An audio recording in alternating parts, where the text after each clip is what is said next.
Hello there, music fans. You're watching Death by Unicorn.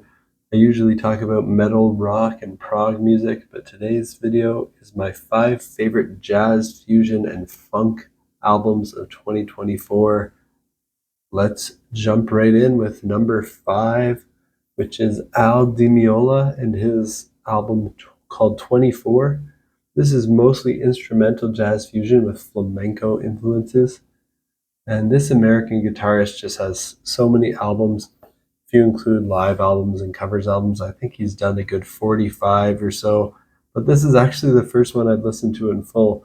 Again, I'm not too well versed in jazz fusion since my focus has been mostly on progressive rock, progressive metal, and other types of rock and metal. But I've been trying to get into jazz fusion, and I really enjoyed this. His guitar playing on here is truly amazing. Al Di Meola brings a bit of that Spanish flamenco style to his jazz fusion. And there's a lot of shredding, but it's played on classical and acoustic guitar rather than electric guitar like most of the music I listen to. There's some very brief vocal moments on this album, but I still count it as instrumental for the most part. If that sounds good to you, check out Al Di Meola with 24. At number 4, I've got Dirty Loops, and they released an EP called Beagle. And this is jazz fusion with funk, pop, and progressive rock influences. They're a Swedish band. I never heard an album by Dirty Loops before this either, but I enjoyed the 2 early release singles I heard, so that's what made me put it on the list. It's very poppy and accessible, funky jazz fusion. The sound of Dirty Loops kind of reminds me of Michael Jackson and Bruno Mars and pop artists like them, but with some more funk and jazz fusion added. The third track, Final Touch, just has an awesome bass line. That sounds good to you. Check out Dirty Loops with their EP called Beagle. Number 3, I've got an instrumental one here by Aurora Clara, just called 4. And again, instrumental jazz fusion. It's got some progressive rock as well as some flamenco influences there as well. And it's just extremely solid instrumental jazz fusion. I also heard their 2022 album Clear Dawn back in 2022, and it's equally solid. So this band can consistently put out very good music. So definitely one that I'll be interested in following in the future. And if you like instrumental jazz fusion, like this could become your favorite band. So definitely check it out. And number 2, I've got Sungazer with their album Against the Fall of Night. This is also instrumental jazz fusion, and it's got progressive rock, but they bring a lot more electronic influences than the other albums that I mentioned so far. And it's their second album. They're an American band. Sungazer features Adam Neely on bass, and he's another YouTuber that I enjoy a lot. I enjoy his YouTube videos and his bass playing. And the compositions and drumming on this album are also just great. If that sounds good to you, check out Against the Fall of Night by Sungazer. And then my number 1 jazz fusion slash funk album of 2024. We're in the jazz fusion camp, not the funk camp, and it's Tigran Hamasyan with The Bird of a Thousand Voices. Again, it's very prog rock inspired jazz fusion with some art rock and some ambient and some pop and even some metal kind of djent influences, as well as Armenian folk.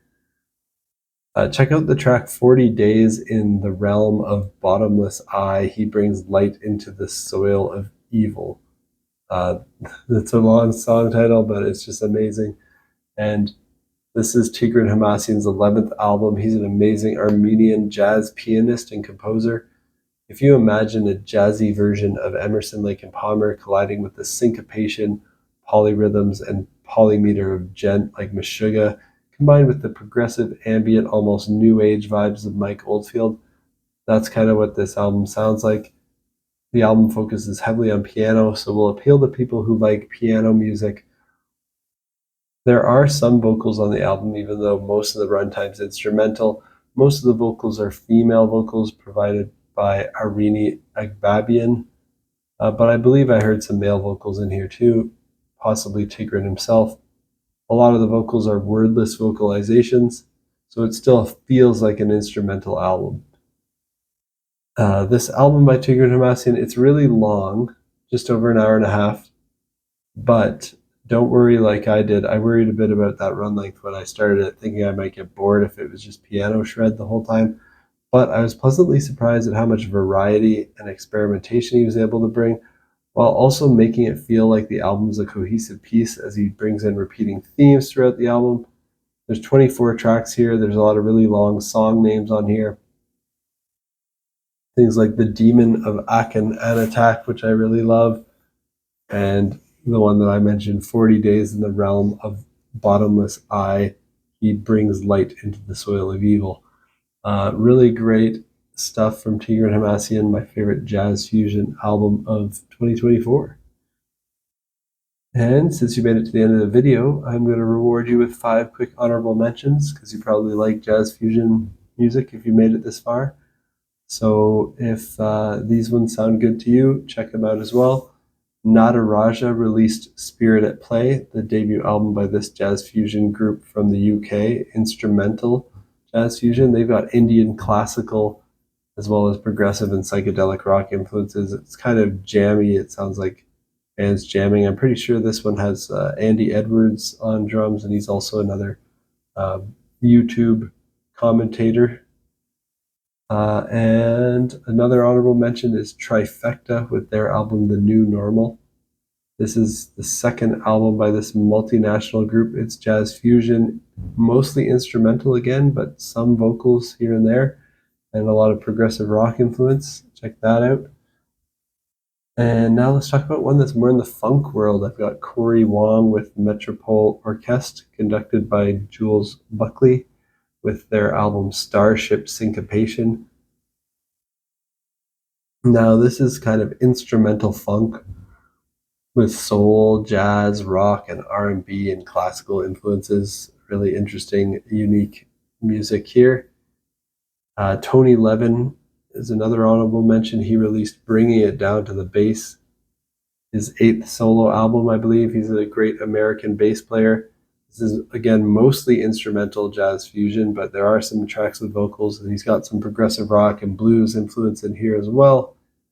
And last one that's kind of in the jazz fusion category. It's hard to categorize, but I'll put it here. Honorable mention for Jordy Griep with his album The New Sound. It's his debut solo album. He is a former member of Black Midi. And it's kind of jazz fusion, but kind of progressive rock, some like Brazilian music influence, some art rock, some pop, and even some of that post-punk avant-garde influences as well. Interesting sound. I like the music. I wasn't too big on the lyrics and some of the vocal delivery, tone and style.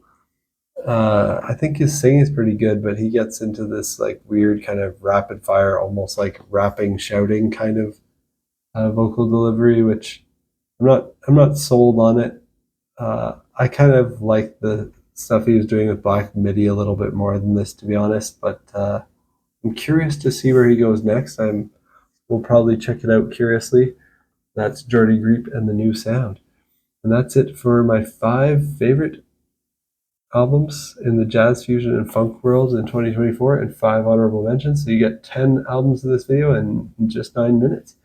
If you like that, then press the like button, comment below with what your favorite jazz fusion albums of 2024 are and what you think of my picks. And stay tuned for my next video. If you like other genres of music, I've already made a video about black metal. I made one on my top 5 post-hardcore albums as well as my top 5 metalcore albums. And then I've made a video on my top album in each rock subgenre, where I cover a favorite album in 10 different rock subgenres, and then one like that for metal, where I cover my favorite album of 2024 in 11 different metal subgenres. Coming up next, I'll probably talk about my top 10 EPs of 2024, my top 10 prog rock albums of 2024. Then, of course, I just need to get to my big top 25 albums overall video that I've been putting off by doing these little smaller videos like this. So stay tuned for that. Hit that subscribe button if you want to be notified when my next video comes out, and peace out.